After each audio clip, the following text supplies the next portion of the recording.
শাস্ত্র মতে যারা তন্ত্র সাধনা করেন তারা তো ব্যভিচারকে প্রশ্রয় দেন না কখনো, তারা তো কখনো ব্যভিচারকে প্রশ্রয় দেননি। তারা তো একটা, তাদের একটা মানে উপাসনা পদ্ধতিটা অন্যরকম।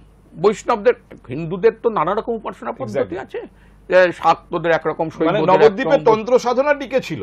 নবদ্বীপ হচ্ছে এমন একটা জায়গা যেখানে সব ধর্ম মতে সাধনাই হয়েছে, সব ধর্ম মতে সাধনা হয়েছে নবদ্বীপ। তো নবদ্বীপ ওই শাক্ত মানে তন্ত্র সাধনাও হয়েছে। সেই তন্ত্র সাধনার সঙ্গে কিন্তু এই কাপালিকদের তন্ত্র সাধনার কোনো মিল নেই। হ্যাঁ, তো এবার চৈতন্যদেব অপ্রকট হওয়ার পর সেই কাপালিকরা আবার ফিরে আসে, এবং এই যে রক্ষণশীল এই যে ব্রাহ্মণ্যবাদী যারা, তারাও আবার মাথাচাড়া দিয়ে ওঠে।